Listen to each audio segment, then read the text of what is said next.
Last weekend in Sydney, on Saturday the 13th of April, a 40-year-old white Caucasian male named Joel Cauchi went on a stabbing rampage at a shopping mall in Bondi. He killed 6 people and he severely injured several others. This is a shopping mall that I regularly visit, and as I was watching the news unfold, it felt surreal to witness. I am deeply saddened for the people who were affected by this incident and the innocent lives that were lost. On the day of the attack, I remember hearing the news circulating. We found out quickly that it wasn't connected to terrorism or some kind of ideology. The attacks from Joel seemed to be at random. However, speculation emerged that he might have been targeting women. Since the tragic events of that day, we've learned that Joel had serious mental health issues, and it's led us to asking questions like, what was his motive and how can we understand his actions? To quote Joel's father in an interview, he said, "To you, Joel is a monster. To me, he is my son." How do we begin to unpack such a tragedy? My name's Kathleen, I'm a registered psychologist and I work in Sydney. In this video, I want to share my reaction and my thoughts about Joel Cauchi from a mental health perspective. It's important to acknowledge that my perspective on Joel comes from what I've read about him and also what I know about psychology. I do not know Joel personally, and I was not present at the incident. At the time of recording this video, police are still investigating this matter to put together the pieces of a complicated puzzle. I'm going to begin by talking about the events that unfolded on April the 13th. Then I'm going to share what I know about Joel's background, his history, his involvement with the police, and also his mental health condition, schizophrenia. And then I'm going to discuss my reflections on Joel's mental health condition, questions that were raised for me, and my perspective on mental health in Australia. Let's begin by unpacking what happened on Saturday, April the 13th. At around 10 a.m. on that day, we know that Joel visited a curry shop that was near the Bondi shopping mall.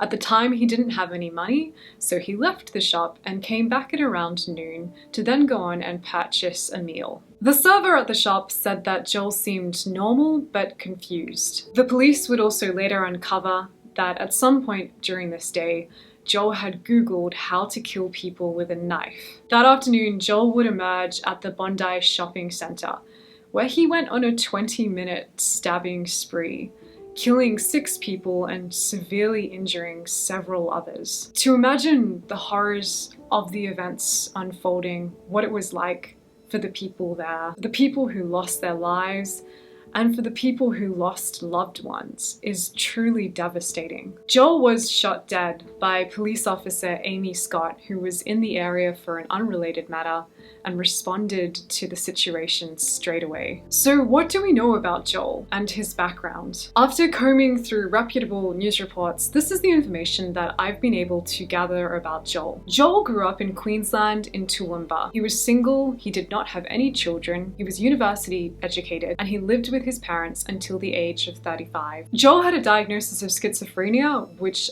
I believe he was diagnosed with at age 17. We don't know anything else about his mental health record, so it's unclear if he has any other mental health diagnoses. Joel's parents reported that he started to slowly come off his medication about 5 years ago. From my research into Joel, I believe that this is the pinpoint when things started to go downhill for him. Initially, when he was coming off of his medication, it was supposed to be like a trial run for 6 months, with the option to go back on it if he needed to. It's been reported that Joel's GP did warn him of the consequences of not being on his medication, and in a report, his father said that when Joel came off the medication, it was like something had lifted from him, and he wanted to have a normal life. Joel's father also commented in an interview that Joel didn't want anyone to know that he had a mental illness, and he felt embarrassed by this. After coming off his medication, he moved to Brisbane, and it appeared that he wanted to live a more independent lifestyle, one where he felt like he could manage his mental health all by himself. At least this is what I've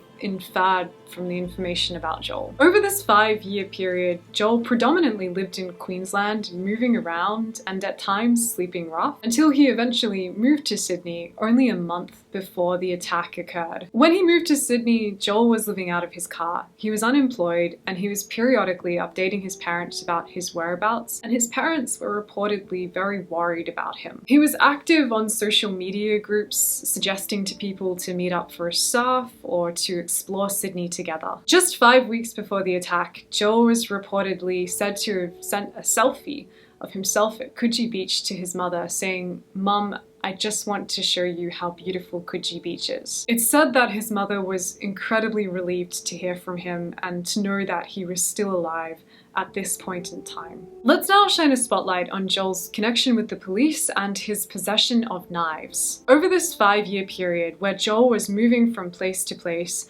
at times not having anywhere to live, the police in Queensland said that they knew of Joel and also commented that there was an awareness that his mental health had been declining in the lead up to the attack in Sydney. Joel had no criminal record and he had never been charged with any knife-related activity. He was merely known by the police in Queensland and then later New South Wales for someone with mental health problems, and the last time the police had contact with him was reported to be in December 2023 during a random check. We do know that Joel had a fixation with knives. In an interview with the owner of a knife sharpening business, he said that Joel had visited a couple of years ago, requesting that they sharpen his everyday knives. The owner described Joel as odd and strange with no real sense of personality. Joel had reportedly told the owner that he just did a bit of dabbling in his backyard with knives. Joel's father also commented that when Joel was living with them,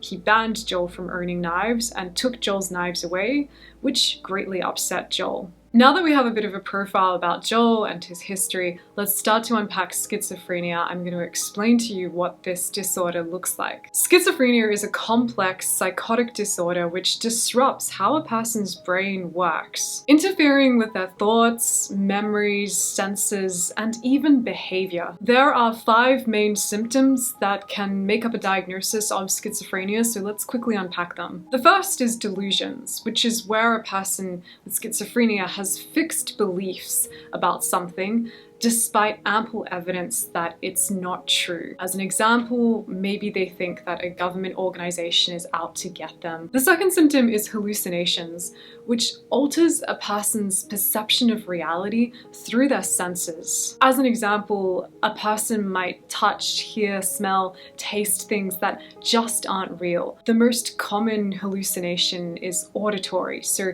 things like maybe hearing voices that aren't actually real. The next symptom is disorganized or incoherent speech. So a person with schizophrenia might have trouble organizing their thoughts. As an example, they might respond to a question with a completely unrelated answer, or when you're talking to them, they might jump from topic to topic and you can't really follow the conversation. The next symptom is disorganized or unusual movement. A person with schizophrenia might move differently to everyone else. As an example, they might be constantly checking behind them, or they might be sitting in a very rigid, still way with no clear reason as to why. The final one is negative symptoms, where a person with schizophrenia might experience a reduction or a loss of things that you'd expect someone to normally do. They might stop making facial expressions, or they might speak with a very flat, emotionless tone. They might experience a lack of motivation to do things. They might start to feel uncomfortable in social situations and completely withdraw. Not all of these symptoms need to be present for a diagnosis of schizophrenia, and it's really important to highlight that everyone with schizophrenia will present differently. When we look at mental health these days, we look at it on a spectrum. The label of schizophrenia is not a one-size-fits-all. There's also some important points to be made from the Diagnostic Statistical Manual, or DSM, which is what psychologists use to diagnose people with mental health disorders. In the DSM, it highlights that while aggression and hostility can be associated with schizophrenia, spontaneous or random assaults are highly uncommon. The DSM also points out that aggression is more common with younger males, people with a history of violence, non-adherence to treatment, substance abuse, and impulsivity. The DSM also highlights that the vast majority of people presenting with schizophrenia are not aggressive and are more likely to be victimized. I think this is really important to point out after such a tragic incident, to avoid misunderstanding other people with schizophrenia and the experiences that they go through, to not associate such an awful act with someone else's label. Finally, it's really important to emphasize that schizophrenia is a lifelong mental illness. It is not something that someone can recover from. It can, however, be managed effectively with treatment through medication, therapy, and self-management techniques. At this point in the video, we've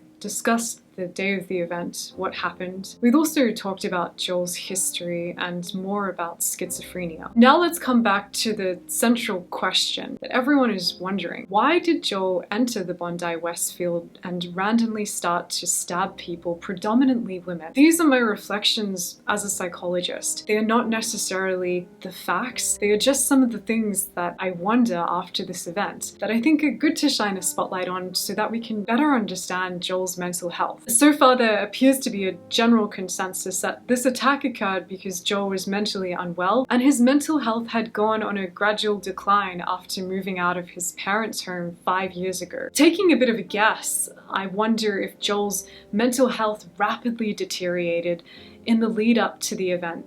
And I wonder if social isolation played a role, a lack of knowledge around where he could gain access to support. It appears that he didn't know anybody really in Sydney. He was unmedicated. He didn't have a stable place to live. This was a very unfamiliar environment for Joel, from what I've been able to gather. I also wonder, during the day of the attack, was Joel experiencing symptoms of psychosis? Did he experience delusions from something telling him to kill people? Is that why he looked up how to kill on Google? Or was he hallucinating? Was he seeing or hearing things that weren't there? I'm only making suggestions here. There's no evidence to support this. We can only wonder what was going on in his mind. It also seemed that Joel wanted social connection. He was actively trying to hang out with people in the month leading up to the event. There's the hint that there was loneliness and isolation. I wonder if there was anger and frustration as well. In an interview, his father suggested that he targeted women because he couldn't get a girlfriend and he had no social skills. So in the lead up to the event on April the 13th, did someone say something to Joel that triggered him? Did he get socially rejected from a female? Had he been drinking or using substances? All we can really do at this point is speculate. Which brings me to his fixation